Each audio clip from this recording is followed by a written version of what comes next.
Hi, Riley. All right, here we go. So, diversity in America. Our first unit, our main question again this whole time was the idea of who is we. If we're going to talk about citizenship, it is simply being a member of a group. And we talked about what is civics kind of on that first day, and most of you said things like government and economics because of the posters on the board. What we've really talked about it is it's the subject and the study of the duties, rights, and responsibilities of citizens. So the first thing we have to figure out is who we are. So who is we? And that's a poorly phrased question, I get it, but I asked this big overarching question all year, how do we get along? So we're going to define everything that's included in that. And so the first thing we really learned about is diversity in America. What is that talking about? Riley? Too vague. Isaiah? Immigrants. Good. We are a nation of immigrants. We are a nation of immigrants. Give me a rough geographic chronological timeline of immigration in America. Good. So Native Americans. To who? Hold on. I like English. Remember, depending on how we want to define it, we could say Spanish, but for North America, we would say English. And then who? Not yet. We would say a geographic area. Where? Not African Americans yet, and we'll draw them separately. Geographic area, not a country. Which part of Europe? Not Southern, Western Europe. So Western Europe. And then we would talk about a couple of big waves. And this is where Callie keeps saying. Good. Then we go Irish. And we could add German at the same time. Right? Next big wave, give me a geographic region. No. Southern Europe. Right? Southern Europe, so that would be the Italians, that would be the Czechs, that would be the Greek, right? We've never had a great wave from China. We're going to talk about that in a little bit, but we've never had this big migration of Chinese like we have from other areas, right? From southeastern, from there really, we get to what? Because that gets us to the mid-1900s.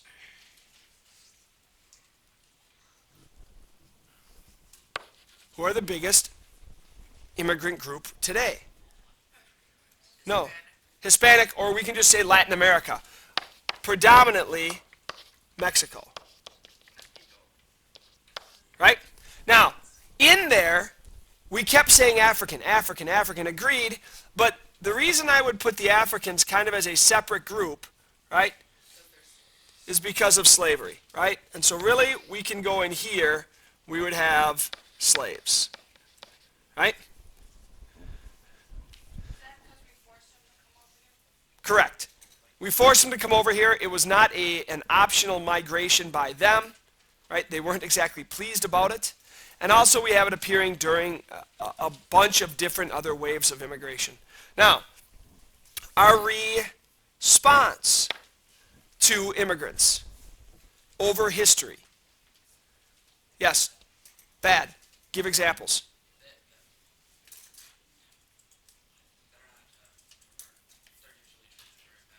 Okay, treated badly. Joe. Good. So nativists feared. And examples typically would be around things like economics. And we would also look at cultural fears. So we think about the Chinese, we think about the Irish, we think about African Americans, and the goal for us to understand is the way that we view with fear, those of us who do view with fear, Latin American immigration and how it will change America, is how we viewed this on other groups. Give me a specific historical example of us fearing an ethnic group who's immigrated? Yes. Is it Isaiah? No, not Japan. Joe? No. I mean, I get that we feared them, and I'm looking for a specific historical event. Hannah? Not from the Middle East? Not from Germany? Jack? Good. Give me the historical event. Okay, the gold rush led to it, so I'll do it this way. Gold rush equals Chinese migration, and then that leads to, by the way, when I draw an arrow, that's like a cause, right? And that led to what backlash? Callie? Good. What was the law? Anybody remember? Chinese Exclusion Act.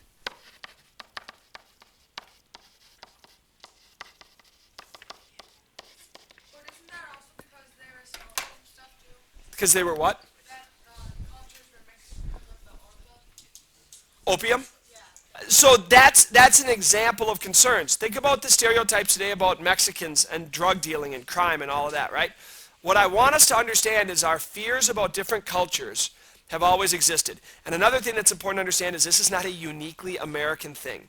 Every country has fears about immigration. Every country is xenophobic, meaning that they're not always open to people from the outside. But we as Americans tend to be like, well, it's us, so it's us, and it's always about us, right? But we have examples of fears about immigration going all the way back basically to colonial America, where we feared the Germans. Remember Benjamin Franklin's quote about the Germans? How they won't look like us, they won't be like us, they won't talk like us. And today we don't think at all like that. But we do say the same thing. You hear people saying the same things about people from Latin America. Two types of citizenship. Give me how most of you received your citizenship. Big Bear. Good. That is called birthright citizenship. How do you get birthright citizenship? Hold on. Hands. Sobiek. So one way is born on U.S. soil. What's another way that you get birthright citizenship? Go ahead, Isaiah. Yes, but that's a legal way to say this. You are legally treated once you're adopted, the same as for this other way. Jack? Your parents are in the military. They're stationed in Germany. How are you still a U.S. soil? Isaiah? No. Your parents are serving in the military in Germany. They're not refugees. John? They're on a military base. No, because that's considered U.S. soil. Sobiek. Good. So as long as one parent equals a citizen. So if one parent is a citizen, you are a birthright citizen. So that's one type of citizenship. What is the other type of citizenship? One word. Riley? No, that's not citizenship. Illegal is not citizenship. Illegal is a legal status. Yes? Good. Naturalization. And remember we talked about the idea for us is to build vocabulary enough that we can say in one word what it would otherwise take a sentence. Naturalization should mean to you this: the process of someone from another country becoming a legal citizen of another country. So Mr. Korkish is a naturalized citizen. Where is he from? Canada. He has always been a legal immigrant, not an alien, because an alien wants to go back. Mr. Korkish has always intended to stay here. Oh, he still goes back to Canada part-time, but he is a legal alien in that he has moved here, followed the rules, and after a period of time applied to become a citizen. He is a naturalized citizen. Tell me what it takes to be a naturalized citizen. Riley. To come here and then follow the rules like you said, and then become a citizen. Too vague. Follow laws. Next. Yes. Speak English. How do we know you have to be able to speak English? Good. There is a test that is both written and spoken. Now it's funny, if you ask Mr. Corkish to come talk about his citizenship test, it was kind of a joke. It was super easy. It took like 5 minutes. Why? Because he's a high school teacher from Canada, a country we're not super concerned about. He's married, has 3 kids, has gone to college here. He has spent as much time living in the United States as he has spent in Canada before he became a citizen. So there aren't all the concerns that we would have potentially of someone else. So you have to speak English. It's something that I like to emphasize, because one thing you see from nativists, right? One thing we see from nativists is the idea that, hey, they should speak English. You want to be an American, you speak English. They have to, right? They have to be able to pass a test. Now, explain why some people who are here legally don't speak English very well then. No, I said legally. Isaiah? Their parents. So they're from another country. What else, Big Bear? When their parents would talk to them and tell them. Sure. What else? Parents can speak both languages. How about the fact that maybe they just haven't finished naturalization yet? What do you think the first thing that they do when they legally come to the country is? Good. The first thing they're going to try and do is learn English. That's a process that takes a while. So maybe you've met somebody who's legally here. It's year 1, and they just haven't finished all of this. What else do we have to be a citizen? How long do you have to live here? 5 years. Good. You have to live here 5 years. Unless, what? Unless what? No, if you commit a crime, we deport you. If you're here legally. Now everyone's like, well, what about illegal immigrants? Listen, they're here illegally. So they've already broken that law. The issue is not, well, we know they're here illegally, so we let them stay. We're talking about people who are trying to go through naturalization. No, not refugees, because that's still 5 years. What situation allows us to shorten the window? Yes. Not having a kid, Caitlin. You're on the right track, though. Sobiak? I don't care. I know you're stretching. Give me the answer. Jack? Have a family member who is No. illegally. Hold on. So have a family member here who's here legally allows you to come into the country easier, not to get naturalized. Jack? If they're running or if they're trying to get away from Nope. people who are bad. If they are married. And that's if married to a citizen.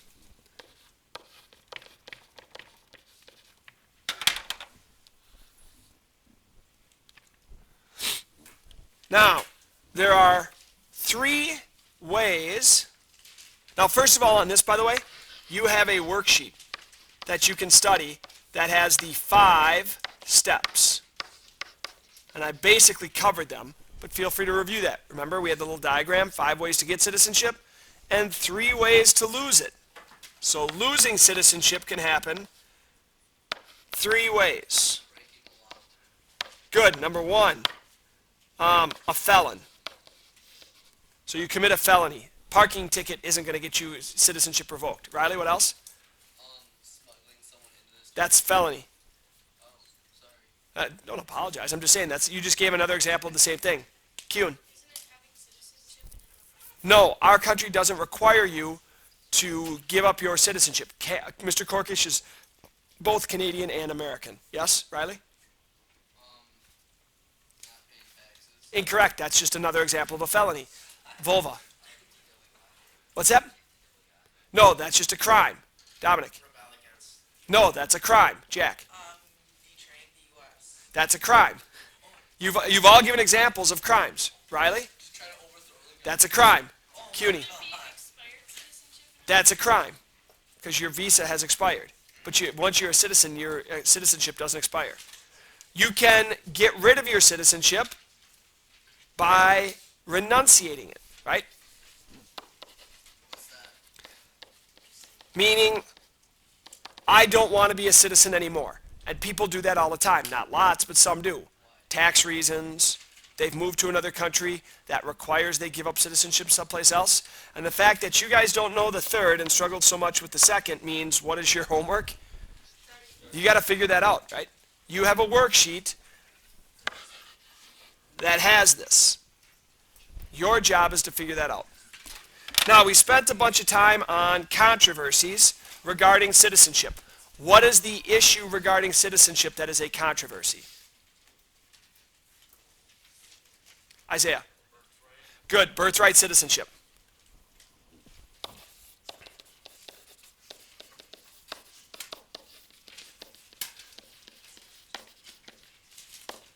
What legal decision created birthright citizenship? What legal situation? Yep.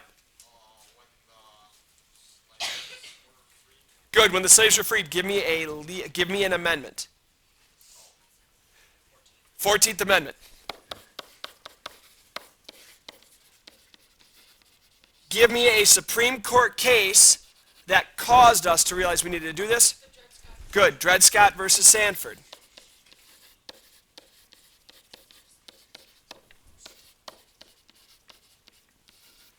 Remember, the important thing is to understand why this was such a good decision at the time, and then the issue today. What is the term that we had in the worksheet that referred to children of illegals? What was the term we used to describe those children? Louder? Somebody had it, I thought. I thought somebody had it. What do we call the children? What in the article was used to describe a child born of illegal parents? Yes. Not an alien. That's somebody who comes someplace temporarily. It's a something baby.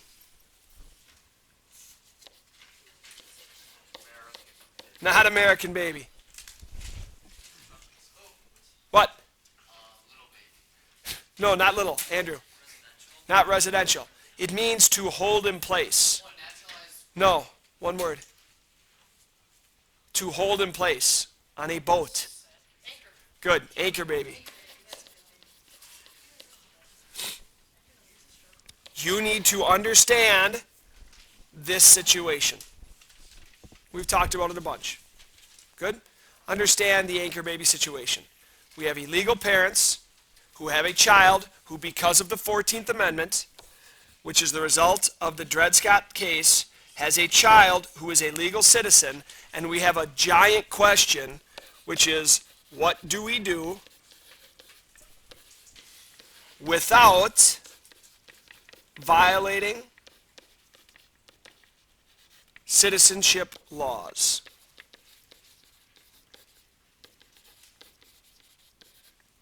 Good. That's chapter 1. That's what we covered in chapter 1. Okay?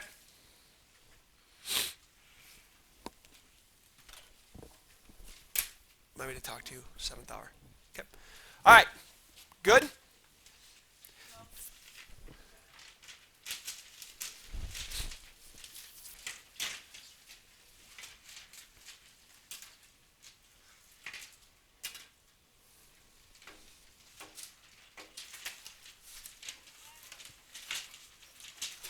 Chapter 2. Chapter 2 really starts with this. Why have a government? That's our question. So we've decided who we are. We are a group of people in a community. We have agreed on how you become a member of our community. And then we say, well, how are we going to rule each other? Now again, I like to bring things back down to the simplest level possible. In this case, a family. How do you become a member of a family? Adoption, born into it, married into it, all sorts of ways that we agree. And then we say, well, how are we going to govern this? This is pretty easy. In your family, who is in charge? Parents, or in some cases parent, or in some cases grandparents, right? So we've agreed on a way to deal with this, okay? So the first thing we talked about is 2 types of governments. 2 themes of government. What were they called? 2 categories. Democracies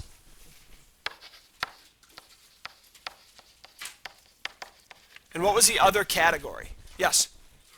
Authoritarian.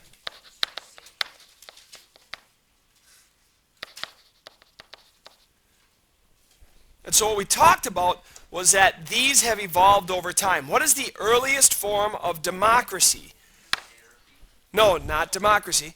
The earliest form that the book talked about was what? No, type of democracy, not dictatorship. The earliest example of democracy.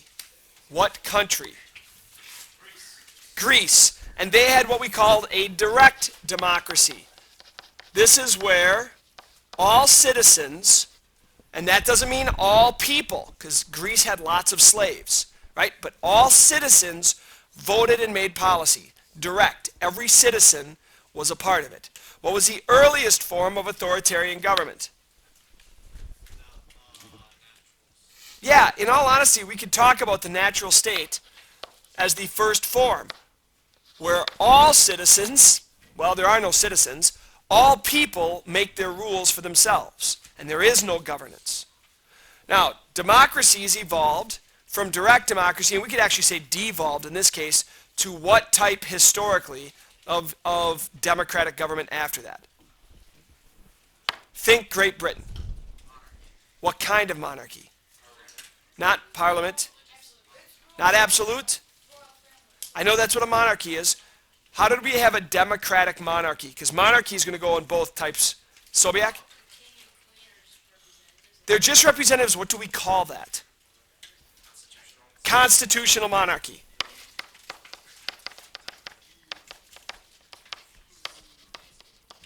So we have a constitutional monarchy which poses limits on the king. Now sometimes, like Sobiak said, they're just figureheads. But originally that's not what they were. They were still like a president is today. But the parliament, like Jack pointed out, which is a representative legal body, limits their authority. So we have some forms of checks and balance. What is our second form of authoritarian government? No, dictatorship. Think from the bottom up. We're thinking lowest level of structure to most. So we went to dictatorship. So instead of being afraid of everyone, we are now afraid of one person. So we start with the natural state, which is what TV show? Walking Dead. Good. This is Walking Dead. And this is Walking Dead Season 1, Season 2, right? Where everyone's kind of afraid. And you see, once they get into groups, they kind of form direct democracy. They all make choices, right? And then they appoint, in the main group, a leader, right? Rick is going to be in charge, right? What we see in other places in The Walking Dead is a dictator. Who is that? Governor. The governor, right? And while we see that the governor is abusive, he's still better than all of the other options, which is I'm afraid of everyone. One of the big themes in that show is the idea that being alone is always far worse than being with at least one other person you can trust. And sometimes it's even better to be with someone you can't trust than to be by yourself because of the fear of everything else. Our next type of authoritarian government, up from dictatorship,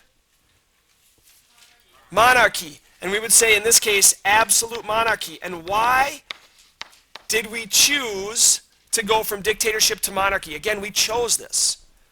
What's better about a monarchy than a dictatorship? Dominic? It is more fair for the people. No, it's not more fair for people. Because there's one family and then the other people are chosen. Good, so the key is transition of power.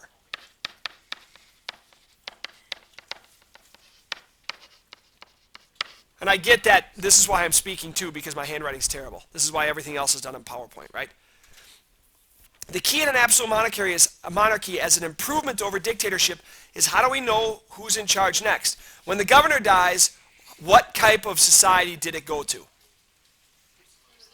It went right back to the natural state, right? Now, the governor didn't die, depending on what season you're at, but when everything falls apart at Woodbury and the governor is no longer in power, it devolves right back into the natural state, which is much, much worse. So with an absolute monarchy, what they figured out is, hey, we might not have the best leader, but we know who's next. Absolute monarchy then gives way to a different form of authoritarian government, which is totalitarianism. Now, totalitarian, again, further gets rid of the problem with transition of power because it is a political party. So you don't have to worry about a royal family dying off or another royal family taking over because there's only one political party, so that is the political party that's in charge. And because it is not a person, it never dies. Jack? Is that the one where they control everything? They control everything. The key is the root word total. Now there are two types. Anybody remember what they are? Fascism. Good. Communism and fascism. And we are very lucky in America that those two disagree as much as they do. Fascism, you can think of fascism as Nazi Germany. Right? That's our best example of fascism. If Nazi Germany, fascists, didn't disagree so much with communist Russia, so here's our little hammer and sickle, right? If they didn't disagree so much, well, we might be speaking German, right? And that's not necessarily an exaggeration.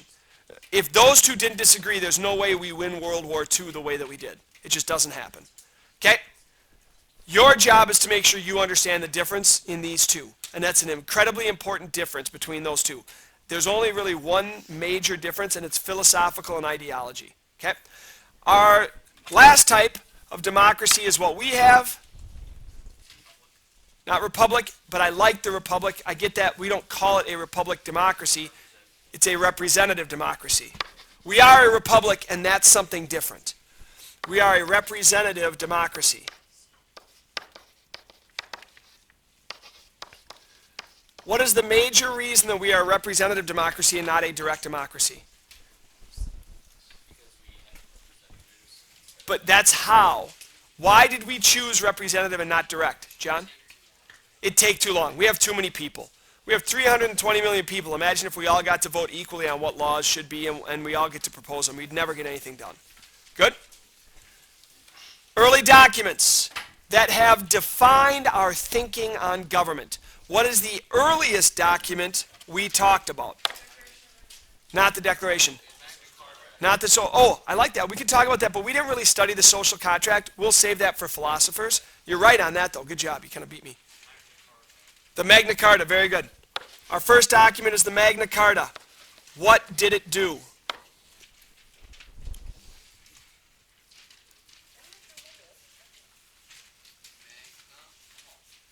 Just means Grand Charter. What did the Magna Carta do? Why did we study it? What's important from it? Callie? It told John that he can have all the powers, and if he did not,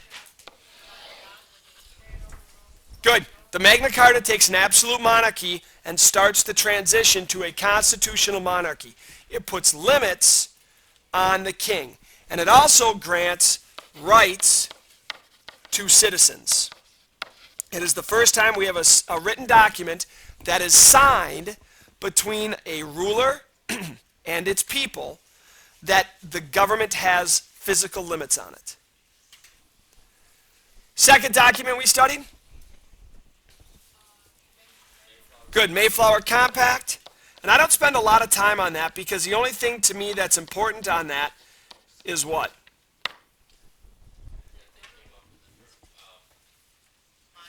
Good. This is the first form of this in the U.S.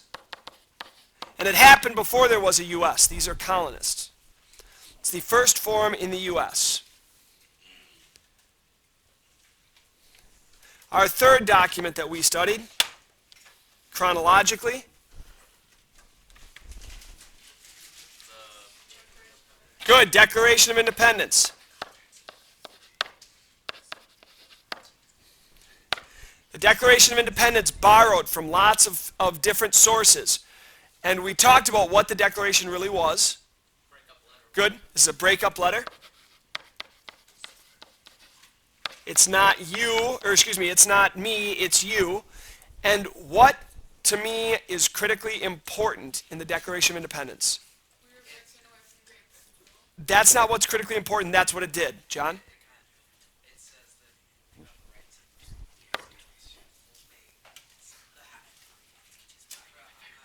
No, you're right. You're just not phrasing it right. John or Jack? Good. Two things. Actually, three things. Three key things are in the Declaration of Independence, and this is why it's the most important document to me. Ready? First, it says all men are equal. Have we always lived up to that? No. And that sucks, and it's created all sorts of problems. Second thing it says is that Citizens have rights. And the third thing that it says, and this is the first time it ever appeared in human history, is one of those rights is not happiness, pursuit of happiness. You are not entitled to happiness. You are entitled to work towards it.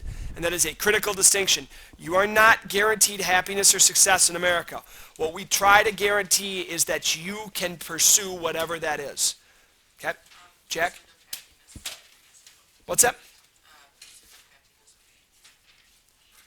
It's not necessarily within reason. It just says pursuit of happiness. It's up for society to figure out the within reason. Our next document that we spent no time talking about, but we should know chronologically, is what? We spent no time talking about it, but we should know it existed. Not the Constitution. Not the Bill of Rights. What was the first social contract for the United States government? No, we weren't the United States at that point. Good, Articles of Confederation.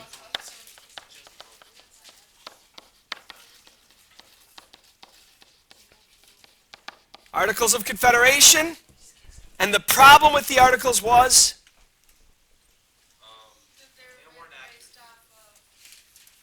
they were too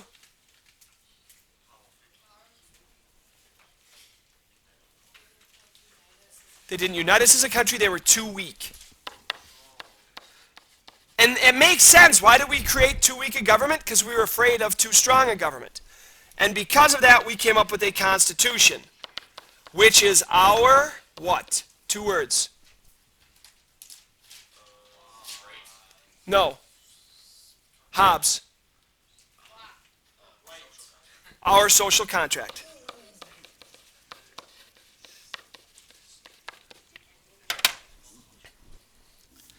Philosophers. The first one.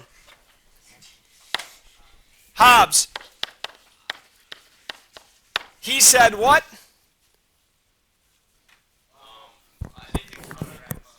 Yes, natural state equals awful, so we want a social contract. Notice I'm abbreviating because we are at 33 minutes and we've got about 7 minutes left in class and I have to make sure I get through this. Natural state equals awful, which means we will take a social contract. By the way, you notice how I do shorthand notes? This is the kind of stuff you should do as long as you understand it. The more advanced classes you take, the faster the notes come, and the more they are. So we need to do this. This is why you shouldn't type out notes, because when you type out notes, you can copy word for word, which means you're not thinking about it. Second guy we talked about? Locke. Locke agreed with all this, but what did Locke add? No. What did he say was silly? Good. Kings equal, I'll just say illogical is better than silly. He listed 3 types of what? No. That are, government that are, that what'd you say? Nope. 3 types of government that are unjust. 3 types of unjust rule. And then he said, when we have one of these, we should rebel. Right? All governments will lead to injustice. All governments will be abusive. Here's 3 examples of them. And when this happens, we should rebel. It doesn't mean overthrow the government. It means fix the government. Sometimes it does mean overthrow. Our third gentleman. Montesquieu. And Montesquieu says, yep, all of this stuff seems to be true. And he says that society is made up of? That's more Hobbes and Locke. By the way, you can look at my screen if I'm in the way. 3 types of society. So good. Three levels of society. And he also says that in order to prevent abuse, what should we do? Good. Prevent abuse equals separate powers. Our last gentleman. Rousseau. Whoop, not B.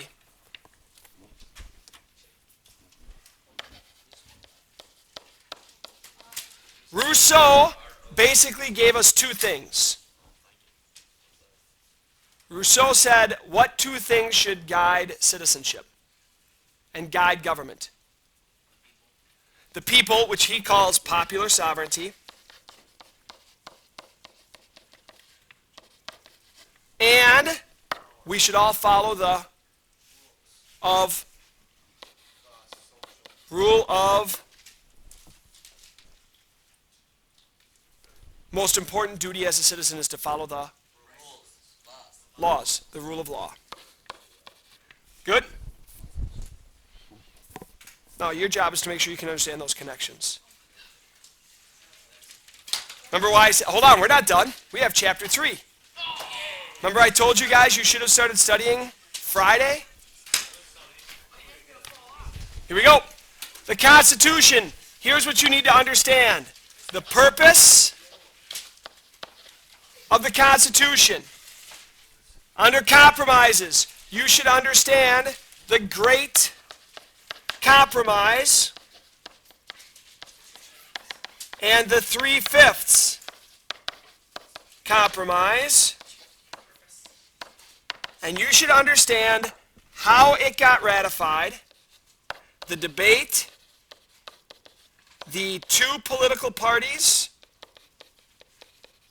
that it created, and what was given to anti-federalists.